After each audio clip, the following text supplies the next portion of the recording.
It's the grandson of right thought. Welcome to the School of Marvelous Light, little flock. A few days ago, I made a post,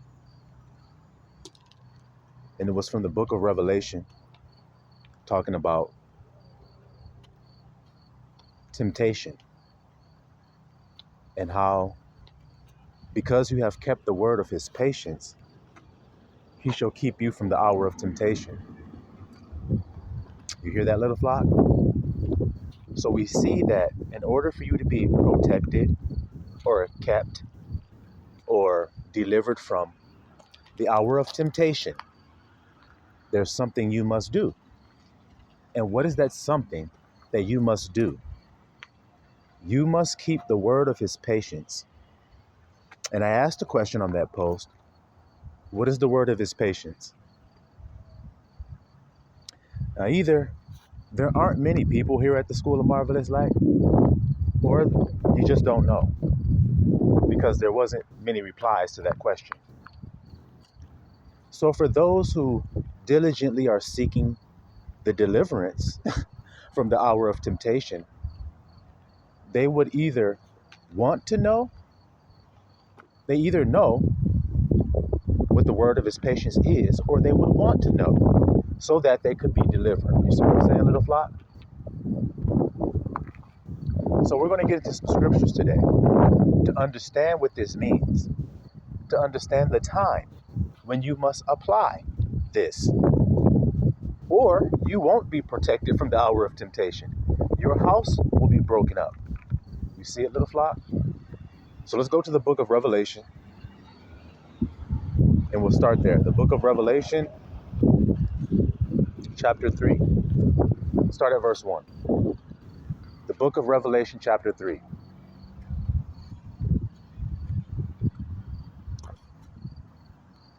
And unto the angel of the church in Sardis write, These things saith he that hath the 7 spirits of El and the 7 stars. I know thy works. That's the first thing that he says. So everybody on the earth, you need not care whether someone on the earth sees your works. You need not care whether someone on earth acknowledges your work, gives you kudos for your work, gives you a pat on the back and says what you did was good. That need not matter to you, because he says, I know your works. So if you're questioning whether you're seen for what you do or not, then there's your answer. I know your works. And what does he say next? That you have a name, that you live and are dead. Wait a minute here, little flock. Do you hear that? I know thy works, that you have a name, that you live and are dead. How can a man live and be dead? Did you read in the scriptures where it says, you are a living sacrifice? What is a sacrifice? A sacrifice, something has to go away in order for something else to thrive. You see it?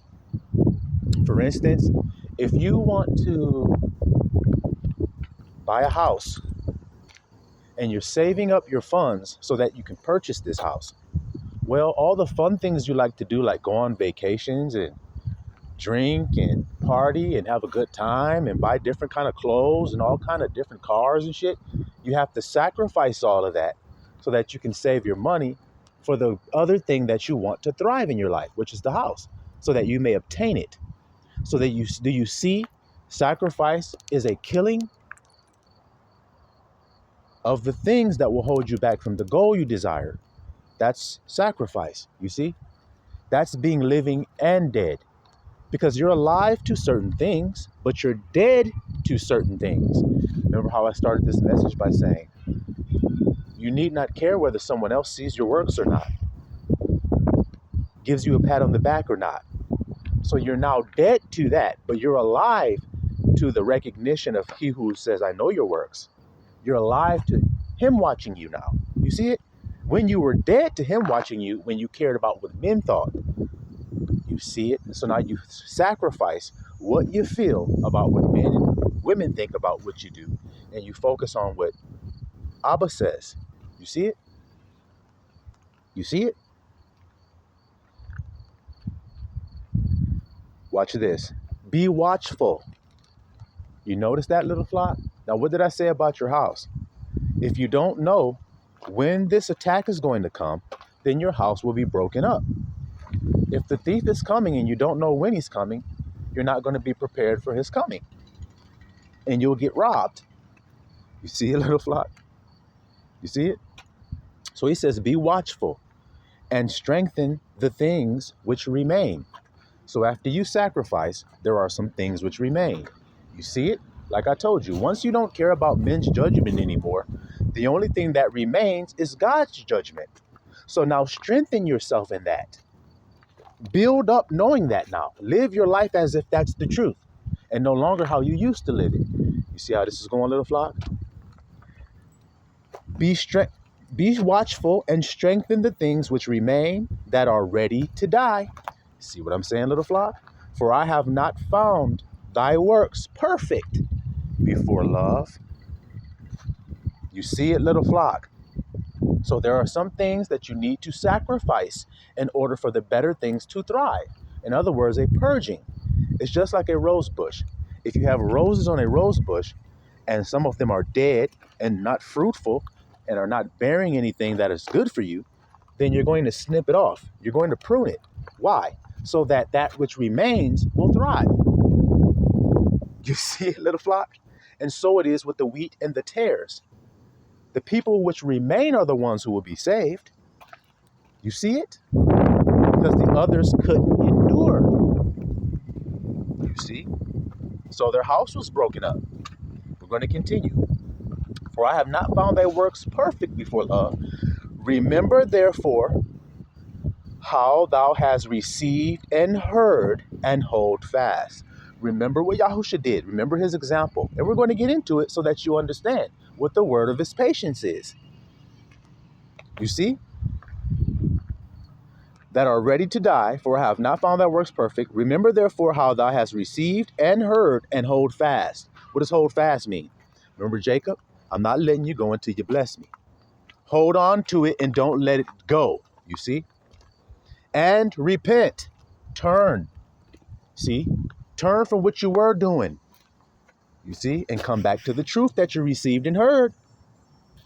If therefore you shall not watch. So what happens to the people who are not watching? What did Yahusha say? You don't know when the thief gonna come. Your house gonna get broke up. Your house is your body. You see that there, little flockulators? And in this case with Yahusha, we're talking about your psychological body. Because what did he come to give you rest for? Your psychological body. In other words, he said, I shall give you rest for your soul. You see that, little flock? Your soul is your psyche. He says, watch this. If therefore thou shalt not watch, I will come on thee as a thief.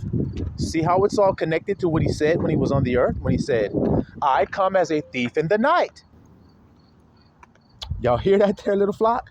So unexpectedly is what it means. I come unexpectedly. So if you don't watch, then you won't expect and you won't see. And you'll be cut off guard. See? I will come on thee as a thief, and you shall not know what hour I will come upon thee. So now he said in another place, if you had known and watched the thief cometh, then you would not have suffered your house to be broken up. So then in other words, we should know the watch in which the thief comes, in which the thief comes. We should know it. Y'all hear that there, little flockulators? But how would we not know it? Because we didn't watch. We weren't watching. You see it there, little flock. All right. I got a video. It's called Watchmen, What Are You Watching? And it would be wise that you guys all go back and watch that video so you can be watching in the right location. Because obviously, according to this, many people are not going to be watching. And they're going to be caught off guard, you see. He says, I will come on thee as a thief, and you shall not know what hour I will come upon thee, upon you. You see that there, little flock? You don't know what hour I will come upon thee because you wasn't watching. You see that there? Verse 4. You have a few names, even in Sardis, which have not defiled their garments, their bodies, and they shall walk with me in white, for they are worthy. Remember, he said, pray that you be worthy to escape all these things that come upon the earth. You see it, little flock? It's about escaping. It's about being kept from and saved out of and delivered from. You see it? But if you're not watching, then you won't know. Will you? It's like you're at a bus stop, okay? Or a train station. That's even better. And they got the itinerary and shit up there, or whatever they call that. The little screens up there that's telling you what, when the rides are leaving, when they're coming, when they're going to stop, where they're going, where they're headed. All that information is up there. And you look to make sure which one is yours. Now, you may be at the train station at 3 p.m. Your train may not be coming till 9 when you look at that board. So now you know the hour and what watch to watch for your train to come. But if you came in there and didn't look at the board and just said, well, I'll just wait here for my train to come. Well, you don't know when it's coming, so you don't know when to watch for it. So it came and gone and left your ass desolate at the train station, and you woke up from your nap going, did my train come yet? They're like, yeah, it already came and gone. And you left. Why? Oh, I wasn't watching. I didn't know in what watch the train would come. See? You see it? The 5. He that overcometh. So now, this word of patience is how you overcome. So you must know the word of patience in order to overcome the trial and the temptation that is going to test you. As he said, I will keep you from the hour of trial that should try the whole earth. Well, you better know when that hour is. Like I told you, when the train is coming, you better know so you can watch and be prepared and be prepared, to keep his word of patience during the temptation so you can be saved out of it. Because the word is what saves. Maybe you guys didn't read John 1:1.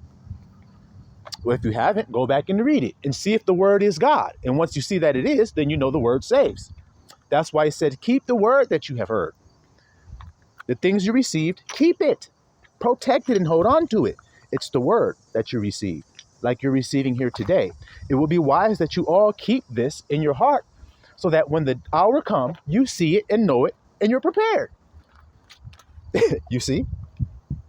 He that overcometh, the same shall be clothed in white raiment, new body, and I will blot out his name, and I will not, blot out his name out of the book of life, but I will confess his name before my Father and before his angels. Did you hear that? So if you overcome, what happens to you? You get the blessing. You see? 6, he that hath an ear, let him hear what the Spirit is saying unto the churches. So in order to understand what Yahushua is saying here, you have to have an ear to hear it. Isn't that what he said, or is that what he said, guys? So now, if you don't have a spiritual ear, then you cannot understand the hour of temptation. You cannot understand the coming as a thief. You cannot understand the word of patience. And that's why I asked you guys if you did. Because, guys, when this hour of temptation strikes to try them that dwell upon the earth, my question will be, do you dwell upon the earth or not? And your answer has to be yes, if you're hearing the grandson of right thought. So then if you dwell on earth, will that temptation take hold of you as well? If you are not saved out of it, will it overcome you? Yes, it will. There's only one way out of it, and we're reading that way right now. So why are we reading it right now if he ain't preparing us for it, y'all? But look at how many people going through their life unaware of this. Just like he said, they don't watch. They don't even know what watch the thief comes. I do. Now imagine that, little flock. Here's a man who says he knows in what watch the thief is coming, but yet very few people are actually listening to him. And do you know why? Because there are only a few who will actually find the true path. That's what the scripture says. Only a few will. Most people will not. You see it? So most people, guess what? They don't have an ear to hear, do they? So then they will not be able to interpret or understand what Yahushua is saying here. But since we do, we shall. You see it? Verse 7, and the angel of the church of Philadelphia write, these things saith he that is holy, he that is true, He that has the key of David, he that openeth and no man shutteth, and shutteth and no man openeth. You see it? Now, this key of David that he has, can you obtain that key? Well, if you continue to read Revelation, you'll see that it is available to obtain. I have the key. This is what I'm telling y'all. Look at how the world is going right now. Look how everybody's just running around doing what they want to do. The Yahushua said that's how it will be in the days and the coming of the Son of Man. Nobody will be paying attention. Then why do you think it's like that here at the School of Marvelous Light? The vast world is not paying attention to what's going on here, even though there's a great preparation occurring for a great day. And the rest of the world does not hear it, nor can they see it or comprehend what the grandson is talking about, because they're too busy eating and drinking and being given in marriage and partying and having a good ass time frolicking in the flowers as if they have eternity to do that, when they don't. But the people of Noah's day lived the same damn way. So when Noah told them, prepare, this is how you will be saved out of the flood if you prepare the way God told you to. Same thing the grandson of right thought is doing in this day and age. Told you guys who I am. I told you, and I'm proving it, because there's no way I could know this message to tell it to you at this time if I were not sent to do such a thing. There's no way I could. I wouldn't have the ears to hear to be able to tell it to you. But what does the scripture say about me? It says he shall only tell you what he have heard in his ear. That's what the scripture says. So as I hear, I speak. So this morning I got up and Yahushua said, I want you to say this. The last couple of days, or like the last 2 days, he didn't have me say anything. And it was a rough couple days as well, little flock, for your boy. It was a rough couple days, and it still is. But this day, he said, I want you to say that. And so whatever rough shit I was going through, I put it to the side so that I could come here and give you guys what you need, if you're willing to receive it, because I'm sacrificing. See what I'm saying? This is my sacrifice from the hardships I'm going through right now. The hard things that I'm dealing with in my daily struggles of going through this life every day. I'm putting that to the side to give you the greater riches, to give you the greater things that matter more, that's going to get you through these hard things. You see it, little flock? That's a proper sacrifice. That means he gave his own life up. Giving my own worries up keeps me from complaining. Giving my own worries up keeps me from murmuring. I don't have anything to murmur about when I'm doing the good works that Abba gave me to do. And what better work is there than to save? You guys tell me. So then if you hear this message, you shall be saved. Oh, grandson, what are you talking about? If we listen to you, we'll be saved. Well, Christ said, if they deny you, then they deny me. So then what do you say again? If they keep your word, they shall keep mine. So what you want me to say here, you said? Oh, wait, grandson, you're right. The Bible does say that. Yeah, it do. So you may want to check it twice before you open your mouth. Okay? Back to the word, y'all. So he that hath the key of David, he openeth, no man shutteth, and shutteth, no man openeth. I know thy works. Behold, I have set before thee an open door. He says it again. I know your works. Talking to Philadelphia, which means brotherly love. Can't you hear that today? It's what I've been talking about since the beginning. Y'all hear me? That's what I've been talking about since the beginning. Brotherly love. So what does he say here? He says, these things saith he that is holy, that is true, hath the key of David, open, no man shut it. Okay? I know thy works, verse 8. Behold, I have set before thee an open door. No man can shut it. For thou hast a little strength. See? And has kept my word. See why it's called Philadelphia, brotherly love? Whose word is it that you love one another? Whose word is that? All the commandments and all the prophets can be summed up in this one saying. What is that one saying? And where did that one saying come from? It couldn't be the mediator of the new covenant who said, behold, I give you a new commandment. And what is that new commandment? Philadelphia. Philadelphia. Y'all hear that there? All right. Watch this here, little flock. Watch this here. And you have kept my word. You have a little strength. You have kept my word and have not denied my name. You hear that, little flock?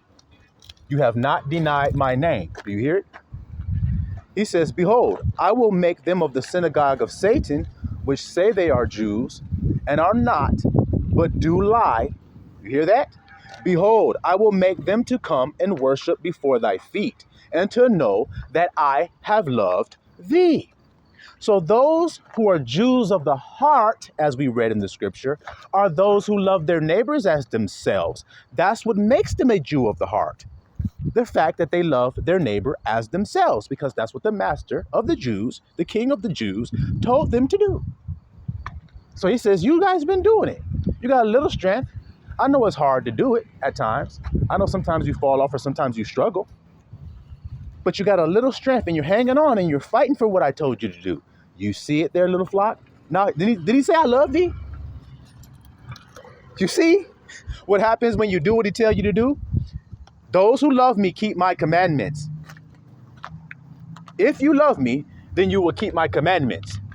So what is Yahusha saying here? You got a little strength. You've kept my word. Therefore, I love thee. Little flock. That's right. That's right. So the fake ones that say they are who you are, but are actually not, I will prove to them that I don't love them. Matter of fact, I love you. That's what he just said. Watch this. Why? Why, little flock? Why? Why does he love you? Well, let's see. Because thou hast kept the word of my patience. See? That's why. Because you kept the word of his patience. What is the word of his patience is the question I asked you all. Can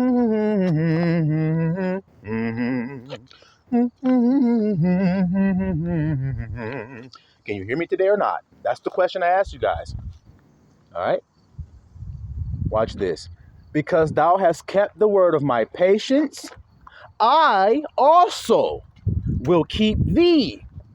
So since you kept something, I'm going to keep you. See? From the hour, if you had known in what watch the thief come, in the hour of temptation, which shall come upon who? All the world. Is anybody going to escape this temptation? No. So then the best thing you should know is what? The word of his patience. Like I keep telling you guys. See it, little flock? Watch this. Because you have kept the word of my patience, I will keep you from the hour of temptation, which shall come upon all the world to do what? What's the purpose of the temptation? To try them that what?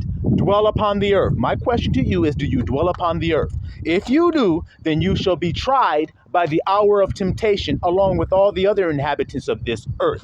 No one shall escape it. Do you hear that there, little flock? So then what does that mean? The only way you shall be delivered from it or kept from it is to keep the word of his patience. So let's continue because we're about to really flocculate on them real quick. All right. So now, verse 11, behold, I come quickly. Hold that fast. Same thing, which thou hast. Behold, I come quickly. Hold that fast, which thou hast, that no man take thy crown. So is it something that you have or something that you're waiting to have? He said you have it already. So since you have it, hold on to it. Or is that what he said? Is that what he said? What is it? The word of his patience. Hold on to that fast. That means hold on tight to it. Don't let it go. You see it there, little flock? He says that no man take your crown. Your crown. Do you hear it, little flock? What is your crown? Your thoughts. Because the hour of temptation is going to war against your thoughts. What else is it going to war against? Can you understand me? When you go through a hardship, you fall into a psychological battle. Yahusha said, I come to give you rest for your psychological. This is the word of patience that he's telling you all that if you keep it, then you shall be delivered out of every circumstance of temptation that shall come your way. Do you see it, little flock, or do you see it? So let's continue. That no man take your crown. You see? Him that overcometh, will I make a pillar in the temple of my El, and he shall go no more out. And I will write upon him the name of my El and the name of the city of which is New Jerusalem, which cometh down out of heaven from El, and I will write upon him my new name. Do you hear it, little flockulators, or do ya? So if you overcome, you will end up in the temple of God, and you won't ever leave it again. Now, what did I tell you Abba showed me in the vision? He had a house, and I was inside of it, and he said, don't leave the house. That's what he told me. He said, don't leave it. You hear that, little flock? Isn't that what we just read right here? Isn't it? You shall not go out of it anymore. You're safe in there, so stay in there. That's what he told me. Do I have a new name? Yes, I do. What is my new name? Isaiah. And why is it Isaiah? Because that means he delivers. You have all heard his name. He is salvation, which is Yahusha or Yahushua or Yeshua or however you guys want to pronounce it. Yahawashai. That's the name that you have all heard him called by. That's why y'all all say it. Even some say Jesus. I ask you, what does it mean? You will say he is salvation.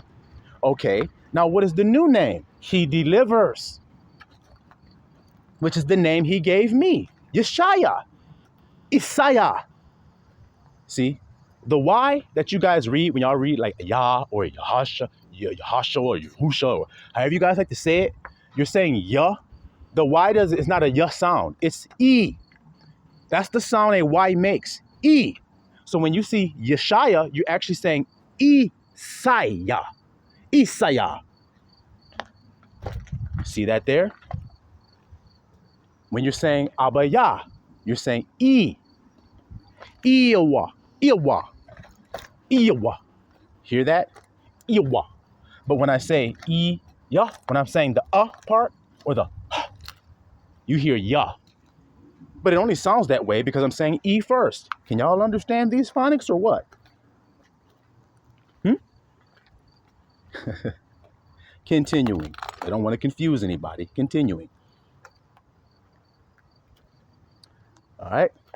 You should get a new name. Write my new name on him. See? He that hath an ear, let him hear what the Spirit says unto the churches. See? Churches are bodies. The body. And unto the angel of the church of the Laodiceans, these things saith the Amen, the faithful and true witness, the beginning of the creation of El. I know thy works, that thou art neither cold nor hot, and I would thou wert cold or hot. So then, because thou art lukewarm and neither cold nor hot, I will spew thee out of my mouth. Because you say, I am rich and increased with goods and have need of nothing. I told you about Noah's day. Eating and drinking, partying, having a good old time, frolicking in the flowers, having not a need for anything. See it? He says, and have need of nothing. Look at that. And knowest not that thou art wretched, miserable, poor, blind, and naked. That's your true state, even though you don't even know it. I counsel thee to buy of me gold, tried in the fire, that you may be rich. So if those people thought they were rich already, what is this gold he's talking about? What do you guys think it is? That you may be rich, and white raiment, that thou mayest be clothed. Remember, he said you were naked, you were poor. You just thought you had it because you had physical clothes and physical money. That's not the riches that moth can eat. Can a moth eat your clothes? Yeah. Can rust canker your coins? Yeah. So they don't make you rich to have that stuff. But human beings thought because they did have that make them safe. See it there, little flock? It don't. You deny the way to your riches. You hear it? He saith, and that the shame of thy nakedness do not appear, and anoint thine eyes with eye salve, that thou mayest see. The eye salve is the spit of Yahusha. What does a man do when he talk? Spit fly out of his mouth. But it makes your eyes able to see clearly the words that he's saying out of his mouth. It opens your eyes. That's why some people have talked to you and you say, wow, you opened my eyes to that. I didn't see that. Well, I was spitting when I opened your eyes. That's why Yahusha spit and opened the man's eyes. It represents the word. Takes the scales off and becomes an eye salve to your eye and takes the blindness away. Can you hear it today? Well, you have to have ears to understand what I'm saying, don't you? See how it works, little flock? And as many as I love, here we go with this love thing again. So the ones who Yahushua love, what does he do? I rebuke, correct, and chasten. Give your ass whooping if you need it. Be zealous, therefore, and repent. If I love you, then I'm going to check you when you go off or go astray. It doesn't mean I hate you when you go off. That's why I made sure to tell you it's because I love you that I do. Because I know the carnal mind thinks that chastisement and rebuke is hate. So now I'm going to ask you all, little flock, if you have a brother in your life that love you, what will he do? He will rebuke you and he will chasten you because he love you. See that there, little flockolators. How do you feel about he who rebukes in the gate? Read the Bible and it will tell you. They hate him who rebukes in the gate. So then if you hate to be rebuked, do you love Yahushua if he rebukes you? Well, he just said he loves you and that's why he rebukes you. But you don't understand it, so you consider it to be hate. So you hate him for it, just like you hate the man who rebukes in the gate and who speaks uprightly. Who speaks more uprightly than Yahushua does? Mm-hmm. Yeah. Continuing. Behold, I stand at the door and knock. If any man hear my voice and open the door, I will come in to him and will what? Sup with him and he with me. When you eat supper with Christ, what are the items that you eat? You eat unleavened bread and you drink wine. See how easy it is? Now, what is the unleavened bread? It is Christ's body that don't have no leaven in it. What is the blood? It is Christ's blood that he gave as a sacrifice for many and a ransom for many. So that's the supping that you do. You become one with his being. See it? You live the way he lived in the body. And so you repent from everything else that is outside of how Christ lived. And once you understand how he lived, then you become one with him because you live the way as he does. And that's why the scripture says, when we shall see him as he is. And why? Because we shall be as he is. Can y'all accept that? Can y'all accept it? If I'm not as he is, then why did he put his name on me? That's like a husband picking a wife and putting his name on her and then turn around and say that she's not his wife. Huh? Then why did he put his name on you? If a man give you his name, that means he has made you one with him, not two. They are no longer two flesh. They are one. So then so it is if Christ give you his name. But imagine how strange it will be when you walk in them shoes and you have faith enough to step in it and walk like it. They're going to say you blaspheme because they're going to treat you just like the way they treated Christ because of the wife that he acted like, who was Abba's. God's wife don't act like that and look like that and talk like that. How do you know? You don't even know you're my husband. So how the hell do you know? That's what Yahushua was saying. So it is today. A lot of people don't know my husband, Yahushua. They say they do. That's why I be like, I rebuke you and chasten you when you don't. When you just think you do. Y'all fucking fornicate all day, which means y'all listen to everybody outside of Yahushua for what's good for you or what you should do.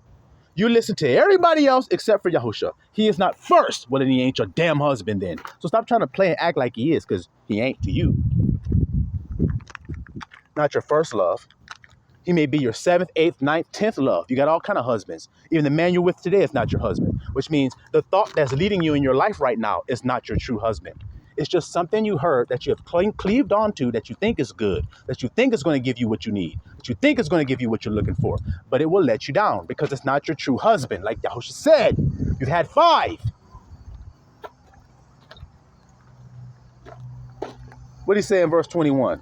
To him that overcometh will I grant to sit with me in my throne, even as I also overcame. Look at that there, little flock of ladies. You hear that? Even as I also overcame and am set down with my Father in his throne. I told you, he's teaching you how to overcome because he overcame. That's how he can tell you the accurate thing that works. How can somebody tell you something that works on a problem that you're facing when they have not done it? How can they give you the solution? They don't know the solution. How can they give it to you? They're just guessing on what might work. But they don't know. Yahushua know. So do I. See that? He that hath an ear, let him hear what the Spirit says to the churches. So you got to have an ear to understand this. See that, little flock? Let's jump to Matthew 24. Matthew chapter 24. Start at verse 38.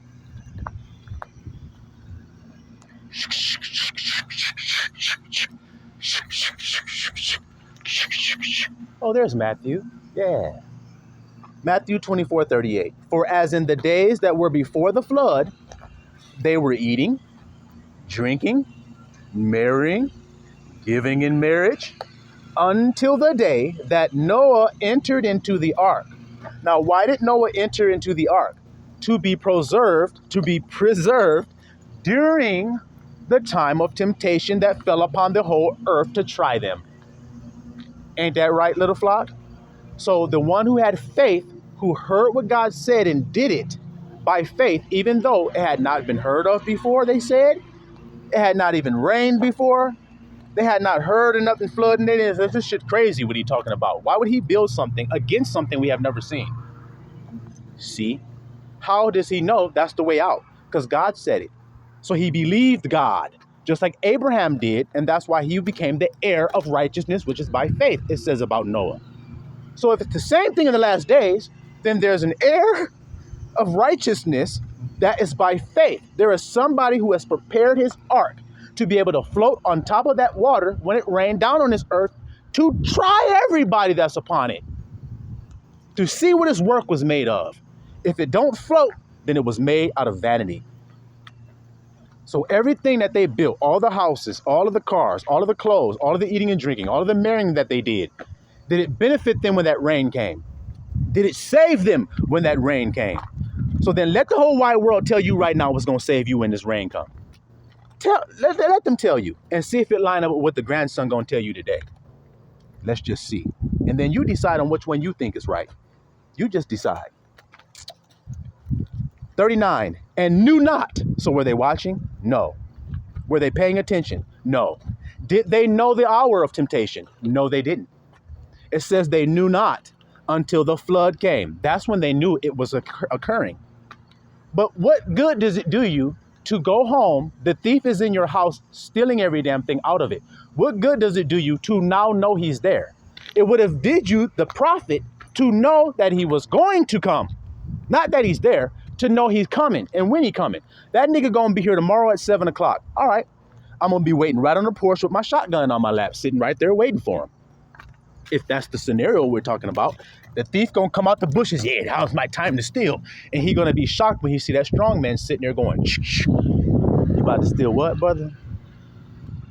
Oh, nothing, sir. Maybe I have the wrong house. That's right, you do. So get the fuck on. See how that going, little flock of laters? That was the analogy Yahusha gave us. So these people didn't pay no attention to it, just like they didn't pay attention to Noah, the comforter. That's what Noah means, comfort. Why do you think God named him that? What did Yahusha say he's going to send in the last days? See guys, you see? All right, so he says, they knew not until the flood came. And what did the flood do when it came? It took them all away. So shall also the coming of the Son of Man be. The Son of Man is the flood. He keeps saying, when I come, when I appear, who shall be able to withstand? For he shall be like refiner's fire and fuller's soap to purify. Can you hear it, little flock? Then shall two be in the field, the one shall be taken, and the other left. Two women shall be grinding at the mill, one shall be taken, the other left. Watch, there it is again, the same thing we read in Revelation. Watch, therefore, for you know not what hour your Lord doth come. Not some damn nigga that's a thief. He said, I come like a thief. He didn't say he was one. He just said he coming like one. But it's him that's doing the coming. And did you know that his appearing killed a whole lot of damn people because they're not fit to receive it? Don't you see it? I told you, when the Spirit of the Lord fall upon a man, a lot of people end up dying after that. Ask Samson if you think I'm making that up. Ask Saul if you think I'm making it up. Ask David if you think I'm making that up. Watch this. Watch therefore, for you know not what hour your Lord doth come, but know this. If the good man of the house, the man that was sitting on the porch with the shotgun I told you about, if the good man of the house had known and watched the thief would come, the thief was coming at 7 o'clock tomorrow, I heard. So I'm going to sit on there and wait for him to come. See? He would have watched. See, he would have been sitting on his porch with a shotgun on his lap and would not have suffered his house to be broken up. He would have told that nigga, get the hell on up out of here, nigga. You ain't stealing nothing from this house. Oops, got the wrong house. Let me go flee. Yeah, that's what the hell I thought. That's what I thought.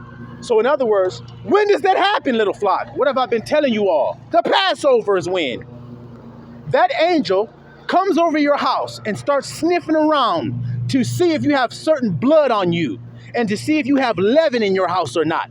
And if you have leaven in your house and if you don't have that blood painted on your damn door, then guess what? You're dead. And little did you know, it was the Son of Man doing such a thing. Who else would know what to look for other than the Son of Man? Who else would know what needs to be found in you in order for you to be called clean and accepted? Continuing. Therefore be ye also ready. Be ye also ready. For in such an hour as you think not, the Son of Man cometh. Who cometh? The Son of Man cometh. When? In an hour when you think not. In other words, when you least expect it, when you're not paying attention, when you don't think he's coming. That's when he's coming. Did you hear it good? Okay, so now you guys know who's coming, and he's telling you if you don't watch for when he's going to come, and if you don't know what watch he's coming, then your house will be broken up. Your body will be disintegrated and vaporized like it was in Egypt when the Passover happened. He told him to watch, paint that blood. But see, don't have no leaven. You see it? That's what I've been telling you guys about. Check my last couple messages and see if that's what I'm telling you all. So now you know when. The Passover. And you know who? The Son of Man. And you know how to prepare. Paint your house with his blood. Sup with him. Take the leaven out of your body. Because the unleavened bread during the Passover meal is what represents this. So if it's about the unleavened bread and Passover meal, then when is the time? When is the watch? Yes, you smart little flockulators. You smart little flockulators. All right. Who then is a faithful? He became heir of righteousness that is by faith. Noah did.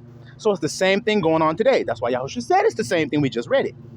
He says, who then is a faithful and wise servant whom his Lord hath made ruler over his household to give them meat in due season. So now, what does that mean, little flock? Those who are waiting and watching for this time so they can be prepared, they need to know. They need to be reassured of when this time is and what's going to happen. That's the meat that they need. In the due season is when the time is right for it, which is what I'm doing right now. That's why I'm saying it now. You see it? Then that means what kind of servant am I?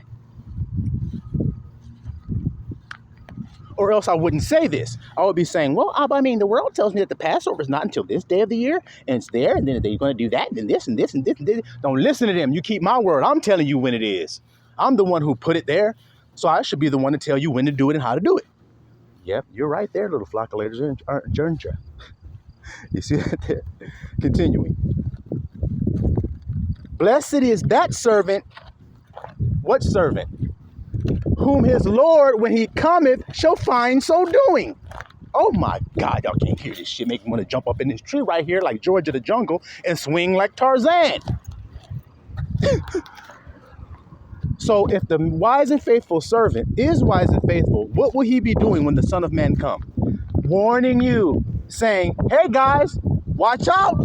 Get the leaven out of your house. That's giving you meat in due season. Get the leaven out. Paint your house with the blood. Paint your heart with it. Cover yourself in the blood of Yahushua, his teachings, his word. Do what he did. Do it now. Well, why, grandson? Because you're going to die if you don't. The angel going to pass over and murk you. That's the wise, faithful servant. That's what Noah was doing. Build your ark, guys. Get ready. The flood's going to come. You're all going to be taken away and drowned. What flood? What are you talking about? I don't understand. I don't get it. I don't know what you're saying, dude. None of this makes any sense. Oh, man. See it, little flock? Can y'all see how accurate this is? Continuing. Blessed is that servant whom his Lord, when he cometh, so we know it's the Lord that's coming, shall find so doing, giving the household meat in the due season at the right time, giving them the right meat at the right time. Because I could be talking to you guys about anything, peace and safety and security and everything, telling you how good your life is going to be. If you do this and do this, you'll have a good life, and buy this and go live here and build that up and go build businesses and go do this and get your money up and get your clout up and get your name up and get your reputation up. Vanity. That's what I tell you it is. Focus on what this is saying right now to you at this time right now and get this meat in due season or you'll perish. See it? All right. Verily I say unto you that he shall make him ruler over all his goods. Didn't we just read there in Revelation? You shall sit in my throne with me. So then you're going to rule just as I am as a joint heir. The scriptures also say, well, you only get that if you're doing the kingdom labor. You're doing the harvest work. Harvest means go out there and snatch up the wheat that's ready to be snatched up and pull it into safety inside your barn. Go uproot them and pull them in. That's what I'm doing. See it? But there's only a few laborers, so you won't see too many people that's like me. Do you? Do you see anybody else that you can say, man, that brother's like the grandson of right thought? They're so similar. They're kind of alike. Show them to me then. I love to meet him. You guys know him. I love to meet him. All right. Let's go to Luke 22. Continue. Luke 22. We'll start at verse 27. Luke 22, verse 27. For whether is greater, he that sitteth at meat, or he that serveth? So didn't I just tell you? The servant is giving meat in due season. You see, they called him a servant. He said, blessed is that servant. So the servant is the one putting the food on the table for you to eat, which is the teachings, which is all of these videos you see here at the School of Marvelous Light. That's food that I'm presenting and putting on your table to serve you guys to eat it so that you're prepared in due season. There was a time for all kind of teachings. Now is the time for the teaching of the grandson of right thought to go forth because it's relevant to the time you're in. It's in due season. You see it, little flock. So whether is greater, he that sitteth at meat, which is you guys who are listening to this message right now. You are sitting at my table, aren't you? You just came and sat down and said, what is the grandson going to serve? Correct? So then who's the servant? You or me? I am. Now let's read what it says here. Who is greater, he that sitteth at meat or he that serveth? Is not he that sitteth at meat? You guys, right? See it? But I am among you as he that serveth. That's Yahushua saying that. See, like the grandson of right thought is. I'm not the one wearing the nice clothes. You guys are. I'm the one wearing the same old raggedy clothes like a servant wear every damn day with the holes in his damn shoes. Y'all see my shit talking? Hi, I'm the grandson of right thought's shoe. How are you guys doing today? Y'all see that shit? See, because I'm a servant. I'm proving it to you that I am. I take more thought of you guys' well-being than my own. Oh, boy. But I am among you as he that serveth. Watch this. You are they which have continued with me in my what? Temptations. The word we've been talking about. The hour that to come to try the whole wide world. He said, you have continued with me in my temptations, and I appoint you a kingdom, as my Father have appointed unto me. Isn't that what we've been reading? See? Because you overcome these temptations, if you overcome, you shall sit in my throne with me. That's what we read earlier, and we're reading it again here. That you may eat and drink at my table, in my kingdom, and sit on thrones, judging the 12 tribes of Israel. See what you get? If you keep his word of his patience. And the Lord said, Simon, Simon, behold, Satan hath desired to have you, that he may sift you as wheat. But I have prayed for thee that your what? Your faith fail not. We're going to jump ahead to Hebrews 3. Did y'all hear that last little part? Go to Hebrews 3. I have prayed for you that your faith fail not. See? That's what it's about. I keep telling you guys that. Hebrews chapter 3. Start at verse 1. Let me see. Do I want Hebrews chapter 3? Yeah, let's go ahead and get that real quick. Hebrews chapter 3, start at verse 1. Wherefore, my holy brethren, partakers of the heavenly calling, consider the apostle and high priest of our profession, Yahushua HaMashiach. You hear that? The apostle. Is that what it said? Did y'all know that about Yahushua? Well, that's what it says. Consider the apostle and the high priest of our profession. So I'm trying to fly my ear real quick. Who was faithful to him that appointed him, as also Moses was faithful in all his house. See it, little flock? So Moses was a high priest of the old covenant. He was faithful, and his whole house was. But there's a new covenant, and that high priest was faithful. See? You see it? As it just said, watch this. For this man was counted worthy of more glory than Moses. This is what I try to tell y'all about who you listen to. The more glorified man or the less glorified man? Which one will you listen to? Do you remember when Moses popped up there and Elijah popped up there? That represents the law and the prophets. And Yahushua was standing there on that Mount of Transfiguration. And what did Peter say? Let's make 3 tabernacles. And what did that voice of that cloud say? Hear ye him. So then out of Moses, Elijah, and Yahushua, who should I listen to? I'll ask you guys. Who should I listen to out of those 3? Yahushua, because he's more glorified than them. See it? Very simple. So that's what I do. I don't tell you what anybody else said. I tell you what he say, because what Moses and Elijah had to say is encompassed or fulfilled in what Yahushua come out of his mouth. What he says. That damn simple. Continuing. Watch this. For this man was counted worthy of more glory than Moses, inasmuch as he who hath builded the house hath more honor than the house. See, you hear that? For every house is builded by some man, but he that buildeth all things is El. And Moses verily was faithful in all his house as a servant, for a testimony of those things which were to be spoken after. See it, little flock? After, but Christ as a son over his own house, whose house are we. So we're of the house of Yahushua. That's why I'm called the grandson, because I'm his son. I'm part of his house and family. See it? As Christ, whose house are we, if we hold fast the confidence and the rejoicing of the hope firm until the end. You see it? Overcome, as he said. All right. Where am I at? Wherefore, as the Holy Ghost saith, today, if you will hear his voice, harden not your hearts, as in the provocation, listen, in the day of temptation in the wilderness. So that was our example. Don't harden your heart. Now, are you getting a little bit more insight into the word of patience?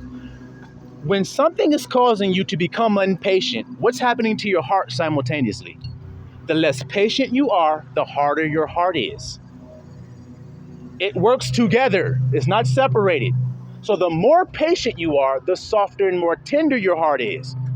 So that's why he wants you to keep the word of his patience, which is a state of internal being. You hear it, little flock? It's not words that come out of a mouth. It's a state of being. You see it? Hardening your heart is a state of being to be in. Correct? All right then. In the day of temptation in the wilderness, when your fathers tempted me, proved me, and saw my works for 40 years. Testing God. Let's see, God, if you really are powerful. Let's see if you really can feed us out here in the wilderness. Let's see if you can really make water come from a rock. You see, all of that. Wherefore I was grieved with that generation. Grieved, Abba says, and said, they do always err in their heart. Where do y'all error at, little flock? Not outside of yourself. This is what I want you all to know. It's a state of being. That's what I want you to know. It's how you are, how you feel when the attack is on you. You see it? Because your tendency is to become impatient and hard-hearted. So don't harden your heart. That's what he just said. Continuing. So I swear in my wrath that they should not enter into my rest. Did you hear it, little flock? So Abba was tired of them tempting him. And he said, y'all ain't getting in. Y'all ain't coming into my rest. You see the word rest there? You see it? Take heed, brethren, lest there be in any of you an evil heart of unbelief in departing from the living God. So what causes you to depart from the living God? Your state of your heart does. But exhort one another how often? Daily, while it is called today. Like a brother asked me that. He said, how long grace gonna last? I said, it lasts as long as today is. As long as it is today, you got grace. Now, I'm going to tell you what Yahushua said. Take no thought for tomorrow shall take thought of the things of itself. But there is enough evil in today. See how I go, little flockulators? Watch this. Exhort one another daily while it is called today, lest any of you be hardened through the deceitfulness of lust. Hear that there? For we are made partakers of Christ if we hold the beginning of our confidence steadfast unto the end. So when you hear something like Abraham did and you believe God, okay, I'm going to have a son. You believe it all the way until it manifests in your hand. You don't stop believing it along the way and become hard-hearted and bitter. That's why you will. It's because you have lost faith. So stay faithful as we've been reading, little flockulators. All right? So he says, today if you, let me go back. While it is said today, if you will hear his voice, harden not your hearts, as in the provocation. See? That's a hard heart. Yeah, God, man, you think you can save me? What you gonna do? You can feed me out here? You can take care of me? Really? I ain't got nothing. I ain't got no money. I got this. That's complaining and murmuring like the children of Israel did in Egypt. See? For some, when they had heard, did provoke. Howbeit, not all that came out of Egypt by Moses, but with whom was he grieved for 40 years? So all of those people that came out of Egypt with Moses, who was he grieved out of that group? Out of that group, which people grieved God? Let's see. Was it not with them that had sinned, whose carcasses fell in the wilderness? And to whom sware he that they should not enter into his rest, but to them that believe not? So who did he say won't enter in? Those who don't believe it. That's it. Let's continue and see. So we see, so in other words, now we have it made, it's been made clear to us. See, now we see. How do you see? Because of the word. Now we see that they could not enter in because of unbelief. Told y'all that, little flockulators. You believe what you see, and you believe what you hear, and you believe what you sensually experience. And if you do that, then you're not faithful. You're walking by sight, and that will make you have a hard, bitter ass heart. Why? Because the scripture says in the last days, because iniquity shall abound, the love of many shall wax cold. So you think you want to play with the grandson of right thought with this or not? So then what would I be telling you to do? To not wax cold, to stay tenderhearted, to stay full of faith and zeal, because that's what we've all been reading today. All right. Got a little bit more, y'all. We'll be done with this. I know it's been kind of long. Lately, the messages have been a lot longer. They've been at least double longer. Could be a reason for that, little flock. You may want to start listening up. You may want to start sharing to the ones you say you love and telling them how to prepare. Because who else knew it besides Noah? You guys would lie if you said anybody else knew it. Noah did. So why do you think it's different in this day if Yahushua said it's the same? How many people know what Noah knows? If they knew it, then how come only 8 souls were saved?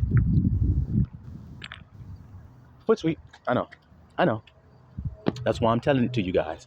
Because if I don't tell it, how would you know? Just like any other thing. It's like a play. There's characters that play a part.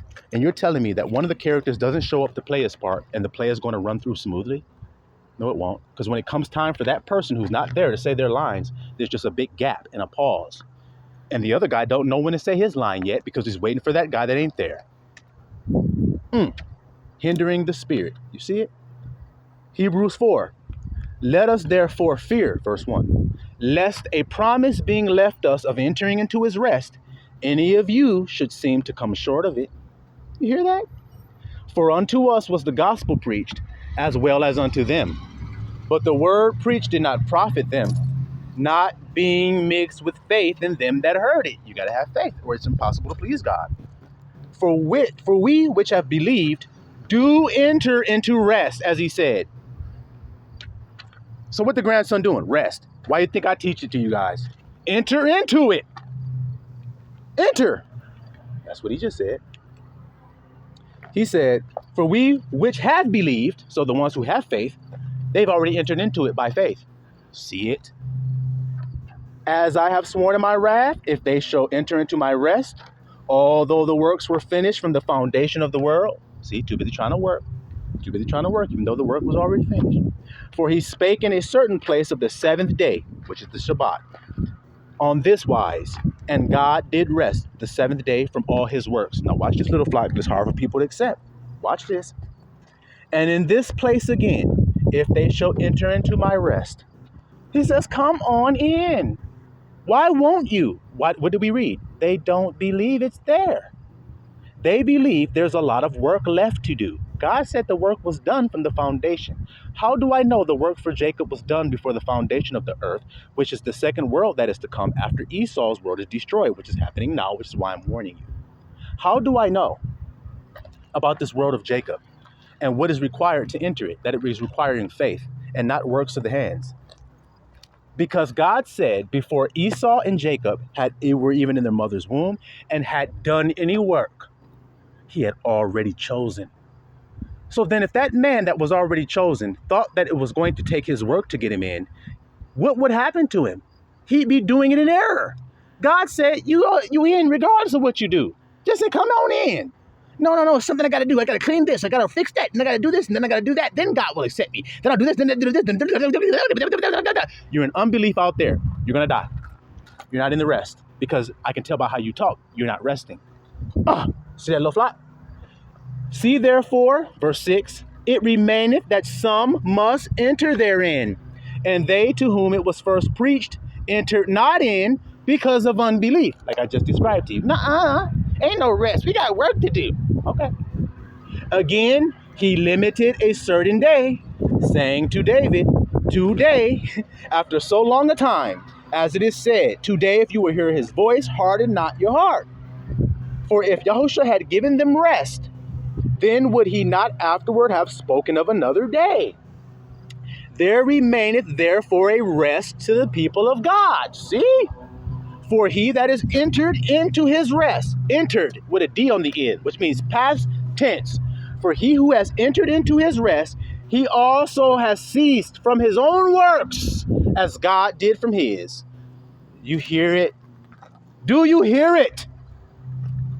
Why would Noah get back outside of the ark to start to do more adding on to the work he was doing when the work was already done? So then enter into the ark, God told him, and he did. And he sealed him in there for 7 days. But y'all can't hear that, can you? Which represents rest. What else was Noah doing when he was in there? Working? Watch this, little flock. Watch this. Let us labor, therefore, to the work that we do, to enter into that rest. That's the work we do. Running to get up in that rest. Let me run back to that bed. That's where I'm running to. Y'all see, little flock? Watch this. Lest any man fall after the same example of unbelief. Not believing. Told you.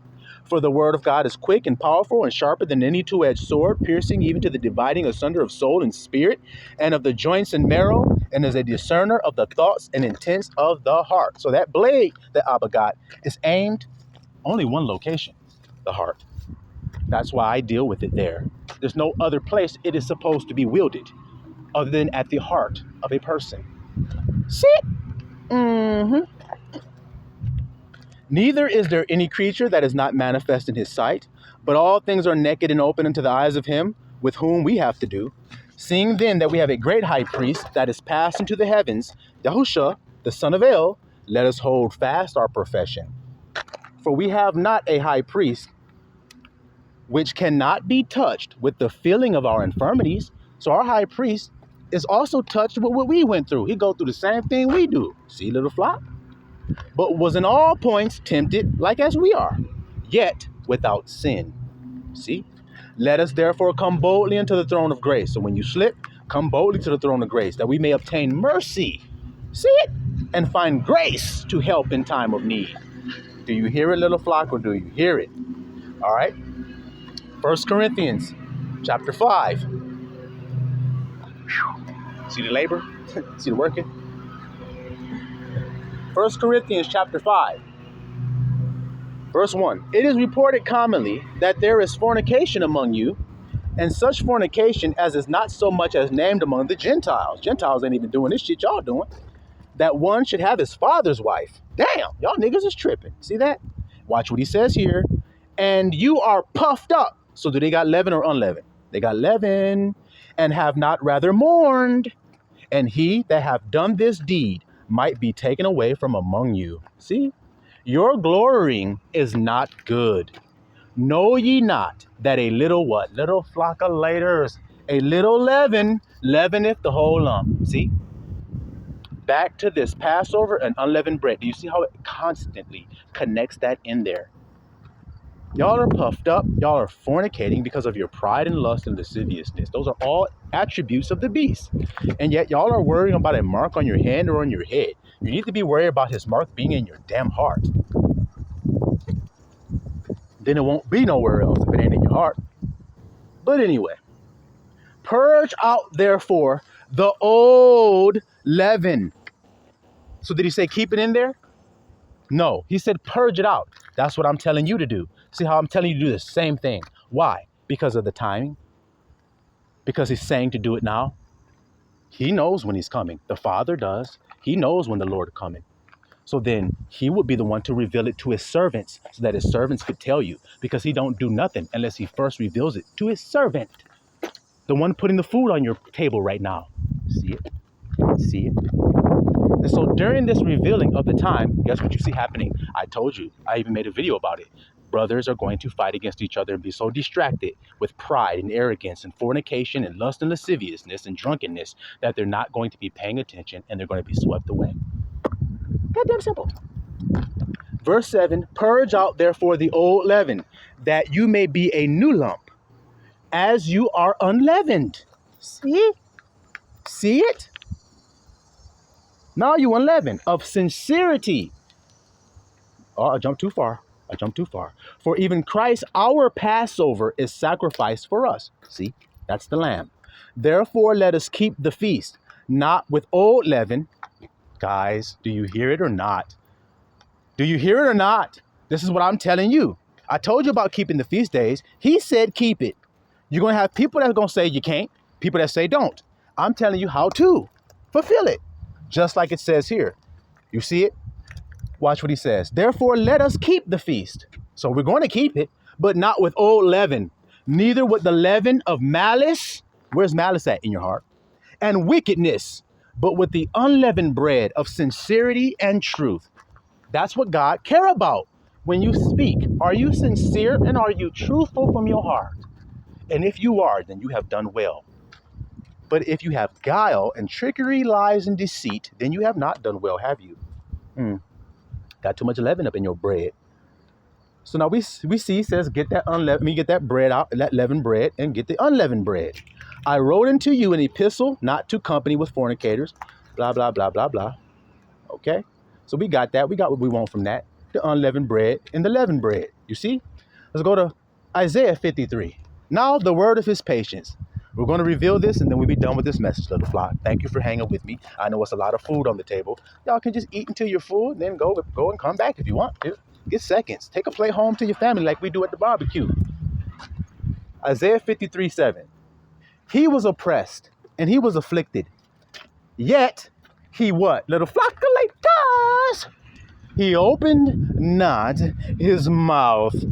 Now, guys, just to prove this even further to you, when I made that post on my community page about what is the word of his patience, one brother, he came forward and he gave his opinion or his idea of what he thought the answer was.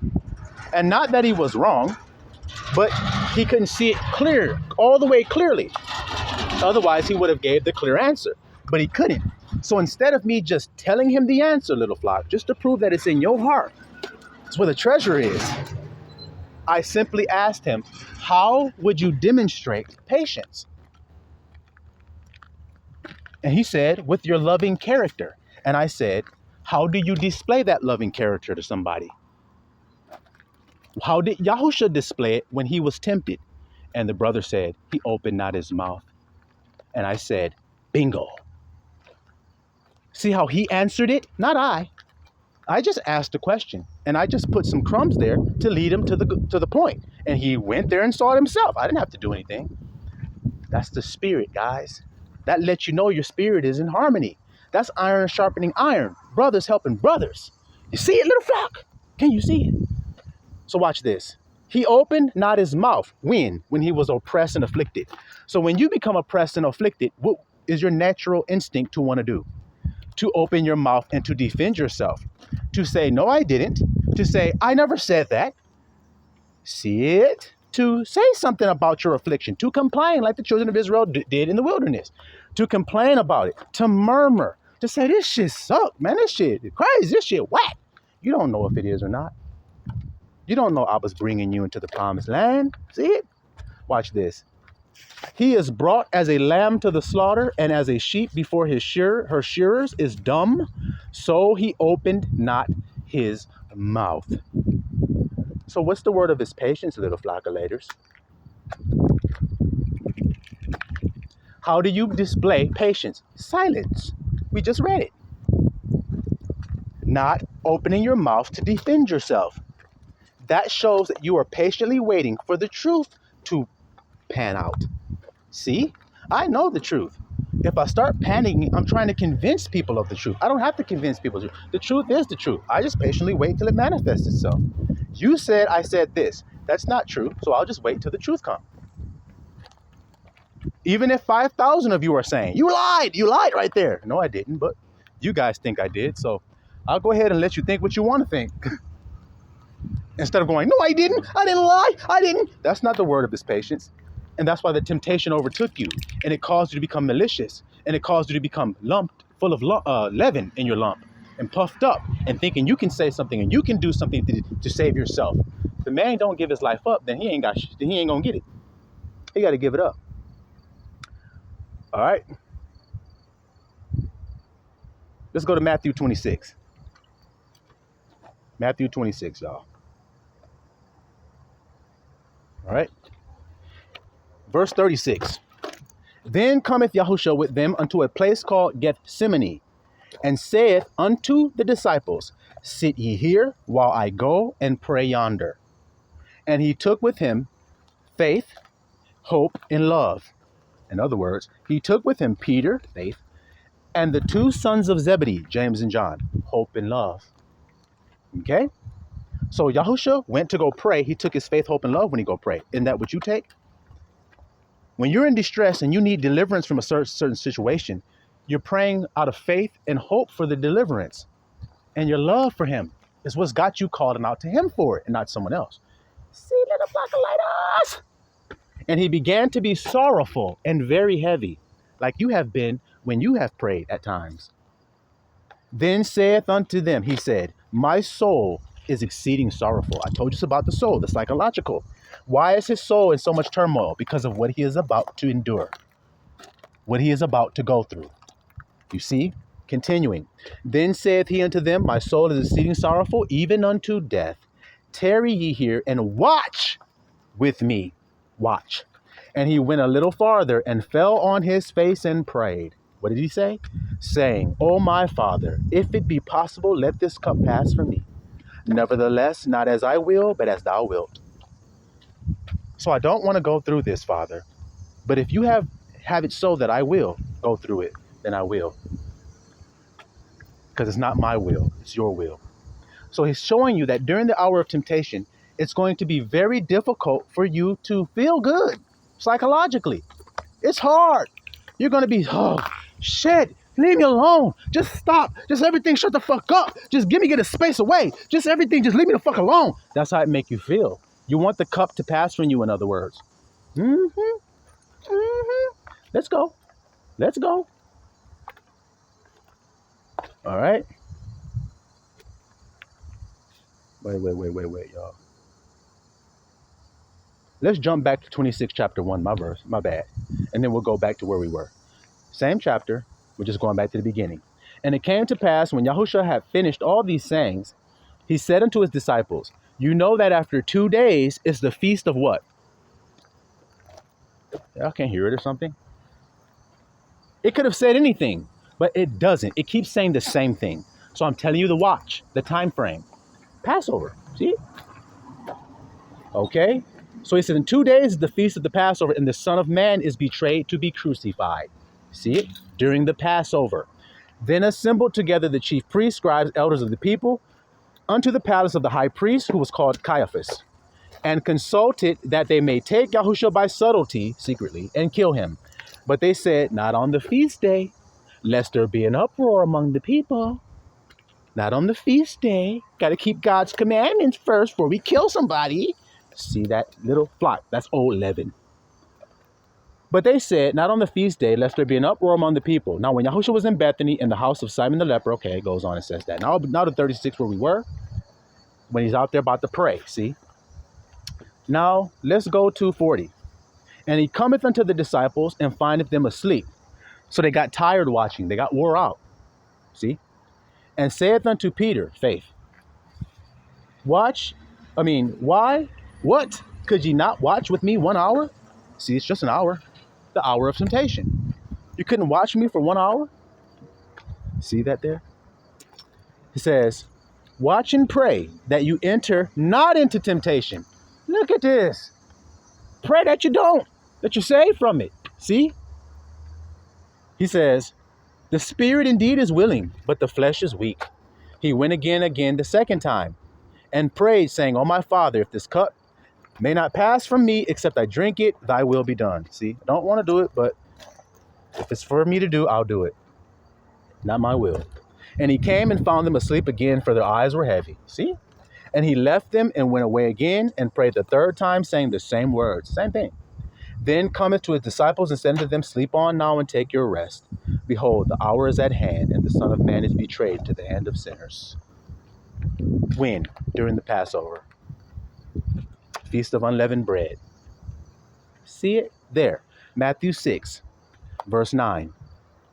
After this manner, therefore, well, let me give you guys a second in case you're following along in that paperback Bible. Matthew chapter 6. I'll give you a second. Starting at verse 9. After this manner, therefore, pray ye, Our Father which art in heaven, hallowed be thy name.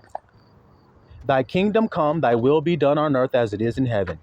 Give us this day our daily bread, and forgive us our debts as we forgive our debtors. And lead us not into what? Temptation, but deliver us, Isaiah, deliver us from evil. For thine is the kingdom and the power and the glory forever. Amen. Deliver us from temptation, it says. See, that was what we read about in the very beginning of Revelation. I shall keep you from the hour of temptation. That's called being delivered. Isaiah does that. So do you see the message out of Isaiah's mouth today is telling you how to be saved, just like Noah was? Interesting. All right, Hebrews chapter 3. No, we read that already. My bad, y'all. That was it. That's all I wanted on that. So do you see? It's about temptation. And it's about you faltering and falling because the temptation is to make you believe that what you see outside of yourself is what reality is. And it's hard sometimes, little flock, to separate yourself from the outward appearance because you're so connected to that body that you're in. You see it? And that's why you have to become a new lump with no leaven. And then there's nothing to tempt you with because you've given up your life. If you're scared of starving, it's because you're caring about your life, dude. So if I know that that's your fear, then I will give you an illusion to make it look as though you won't have any food to eat and that you're going to starve. And then you're going to say that and you're going to curse God's name and say, I'm starving. I have nothing to eat. I'm screwed. I'm homeless. I'm this or whatever negative words to make it look like to you that that's what it is. That's called tempting you. See? And so if you're not prepared with the new wine and the new mind, then how the hell will you sustain yourself during the hour of temptation and be saved out of it? There's only one way to be saved out of it. Obviously, it's right thought. So why do you think he sent you the grandson of the right thought right at this time on the earth? Because he loved you. That's why he did it. Because that's what he said in Revelation, which we read earlier, didn't we? Or was I the only one that read it? So like I say, it should be clear, plain, obvious to see what's going on here now, little flock, for you. We spent over an hour talking about it, making it very clear to you. So I hope that you all will choose by faith to believe the rest that he has granted unto us and enter into it and stay in the house during the hour of temptation. Because if you leave the house, then you will fall. If you leave the temple, then you'll be tempted and you'll fall. And yes, they're tempting you to try to come out the house. You see it? Yes, they're tempting you to try to come out the house, but it ain't going to do you no good to come out of the house. So then don't. You hear that, little flock? So y'all be blessed today. Receive that message. If you can. If you've been a new wineskin. It's the one that's sort of